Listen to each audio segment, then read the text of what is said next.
I'm back on a different day, and we're not talking about true crime today.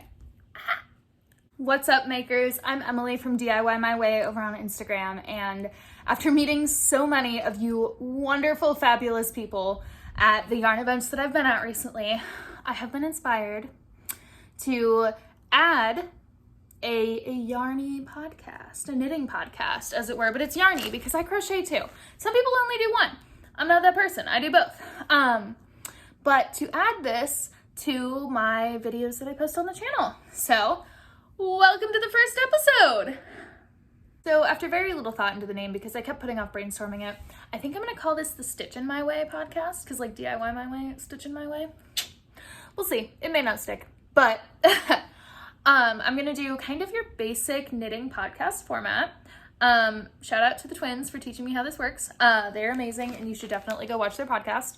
But before we jump in, I did want to shout out Michael Sean. If you watch Stab and Stitch, you've already heard me gush over this top, but this is the Summer Priestess top, and I'm like hiking it up so you can see the texture.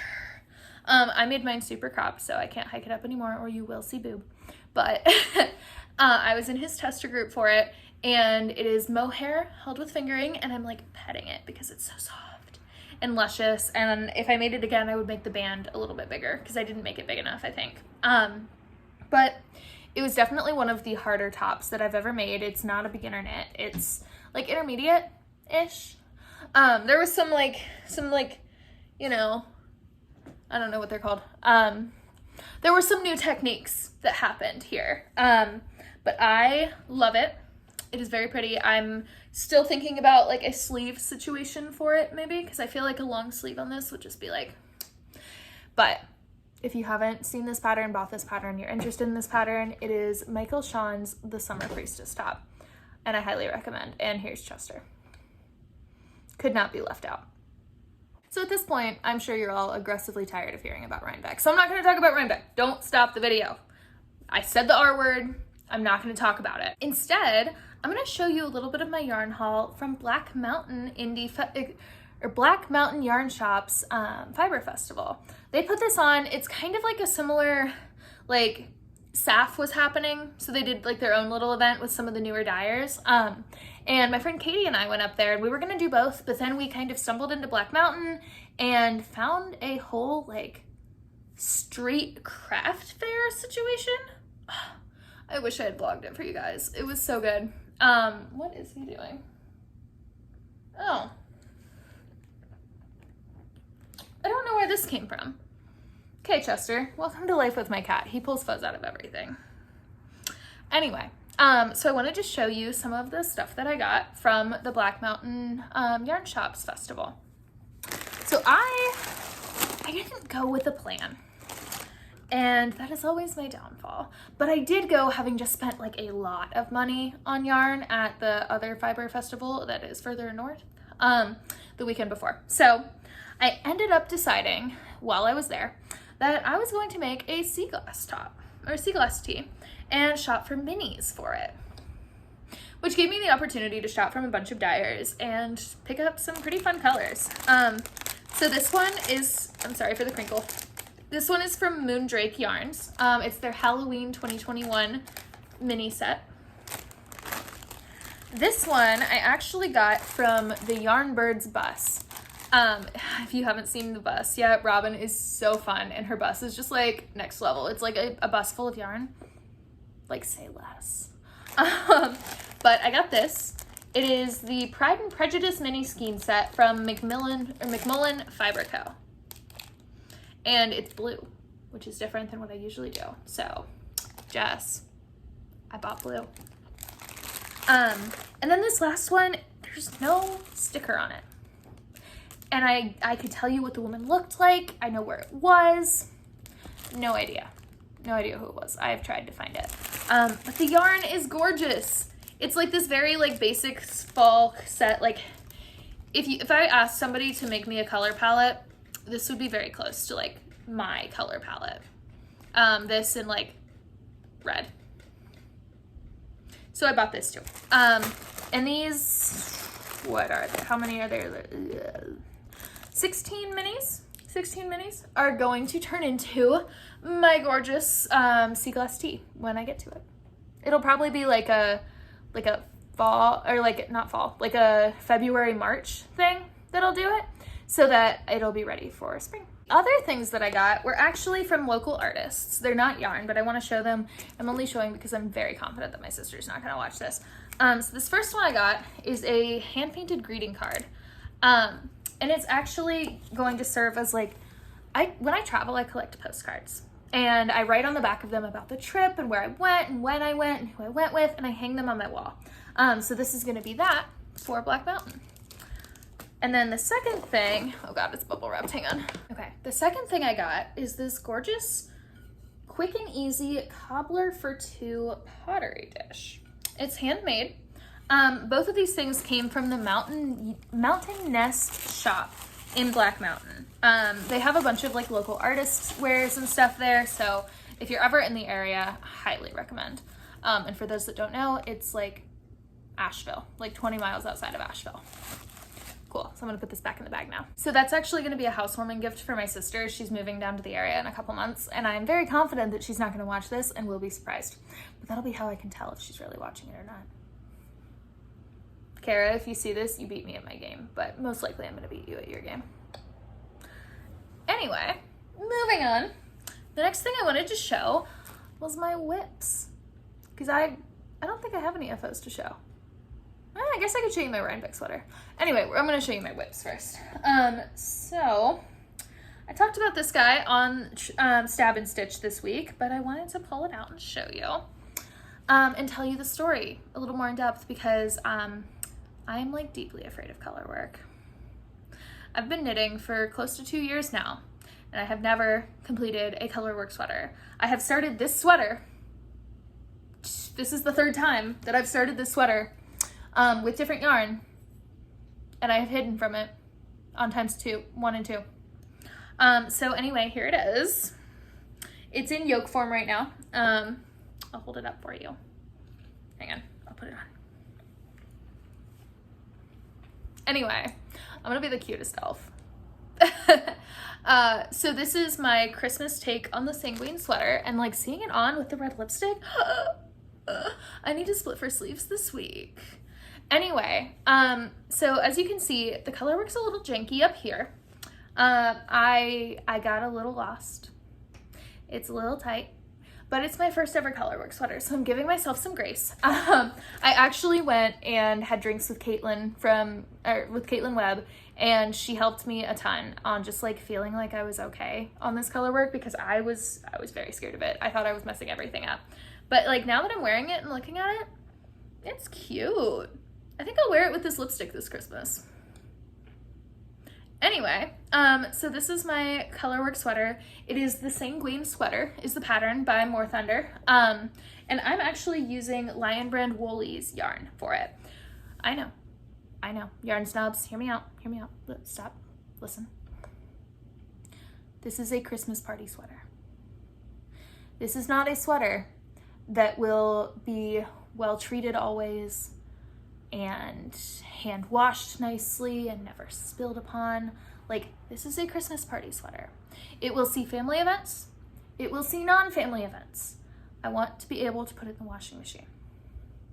So I'm using acrylic. Plus, like, this Woolies, it is 20% wool. It's 80-20, acrylic and wool, and it's pretty cozy.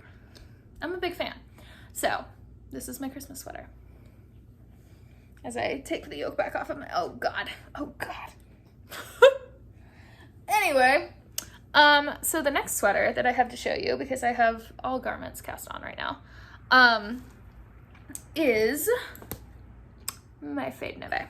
Now, for those that don't know the story of the Fade Neve, all my sweaters have stories right now. So for those that don't know the story of the Fade Neve is the sweater that brought my friend group, or my like little like Rhinebeck group from this year. I know I said the word again, but like that group of friends came together because of this sweater. And as the only one in the group who had not made it yet, I had to make it. So I bought the yarn, and I'll pop the picture in here so that you can see it. But I bought the yarn, the Fade, at the Fiber Festival that will not be named, And shout out to Jess for helping me because I was deeply not sure what I was doing. And this is my sweater so far. Oh God, I didn't flip it all the way. Why am I? Okay, so this is my sweater so far. As you can see, I've decided to do the sleeves first because number one, I hate Sleeve Island, and number two, I wanted to see the colors faded together. Because this last color, like, I actually picked this one first and then built on it, and so we kind of took the like orangey colors and then built into an orange and then more of a white, and then like we pulled the purple back in up at the top, so it's like, it goes, but it's a very dramatic fade, and I love it. I had a lot of doubts, I'm gonna be honest with you. Like every color I started striping in, I was like, oh no, this is not it. I need to change, I need to go back, I need to do shades of the same color. But I stand corrected. I think it's beautiful. So Jess, if you hear this, you can record this and play it back to me anytime that I question you ever again, because you are always right. You're welcome. Also, thank you. Anyway, I'm gonna keep working on that one. It's the nups require crochet hooks, which like those rows take a while, and I feel like when I get back to the body after doing the little like, you know, sleeve nup rows that are like 20 or like something nups. That's what they're called. That's what the pattern says. Nups, and it's the Fade Neve by Andrea Mowry. Sorry. But I feel like I'm gonna get back to the body and be like, I'm just gonna super crop this after the short nup rows. But we'll see what happens. Okay, this is Chester. You see him in the background a lot, but he doesn't stop and say hi very often. Say hi, buddy. He loves me, I promise. My third WIP, also in a bag. I should have told you about the bags. Oh well. So my third WIP is a test knit. And I talked about this last week on the True Crime Pod. But it is the No Crying in Baseball tee. And I think it is super gorgeous. I obviously am on the body still, but we'll get there. The test's not due until the end of the month. I have plenty of time. I have plenty of time. But this tee is being tested for Isabel from Isn't. She is a delight. If you ever get a chance to work with her, amazing. And if you don't know who that is and you don't follow her yet, like, what are you doing? Go follow her right now. Come back. It's fine. But the yarn that I'm using for it is called Pumpkin Spice from Winnie Jo Fiber Co. She was so kind and actually gifted me the yarn for this test. I'm so grateful. It's squishy and it smells good, and it's just like fall. So I love it. And I was gonna just show you that, but then I decided that I have to shout out my girl Kate, and actually I'm gonna show you a couple different new yarns that I got. So this is the Taco Bell yarn. Did you hear about the Taco Bell yarn? Because Kate from Mezzo Makes, first of all, Kate's doing yarn now. Like, the Brookline blouse wasn't amazing enough. She's also doing yarn. Like, look at this. Okay, yeah. So this is actually pretty true to color, surprisingly. Like, it's usually not. But this is her Baja Blast inspired Having a Blast colorway. It is bright blue. I'm so excited. I bought 2 skeins. Probably gonna gift one of them because somebody, you know who I'm talking to, somebody didn't get her skeins yet. So if you're watching this and you know who you are, you might just have found out what you're getting for Christmas. Anyway, so I bought 2 skeins of this. And then the other yarn that actually just came in the mail, part of my order came, is from the Akotar collection from Red Orphs. I actually put in 2 orders because I am that person. But I ordered a sweater quantity of yarn that has not come yet. And then I ordered these 2 fingering weight skeins. So I wanted to show you these. They're not meant to go together, but they do actually look pretty good together. This one is Starfall, and I bought it because I could not let that neon green go. Like, how good is that? Oh, that's gonna make a gorgeous sock. I'm gonna make another fingering weight sock. It's gonna happen. You heard it here first. I've been saying it for a while. It hasn't happened yet, but we'll get there. And then this one is Prince of Bastards. It is the Cassian yarn, and I'm kind of obsessed. So these 2, they're gorgeous, and like the colorways are just like you see the speckle? And like right on the right color. And they're soft, and they're squishy, and they smell good. And I love them. I'm very happy with my purchases. So yeah, that's all the new yarn I have to show, and I don't have any FOs to show because I honestly had like finished most things before I went to the Fiber Festival up north. And so I'm just like working through some projects now, but I'll have some FOs for you next month. I'm very excited. Oh yeah, so I didn't say this at the beginning. This will be like a monthly thing for now. I might do it more frequently when we're not doing Stab and Stitch every week, but I'm doing a lot of filming myself right now. So this will be monthly. And probably on Saturdays, maybe Sundays. We'll see. We'll see what I decide. We'll see what you guys think. I'll post some polls on Instagram probably. But congratulations. You survived the first Stitchin My Way podcast. I like it. I like the name. It's going to stick. Stitch My Way, Stitchin My Way. We'll see.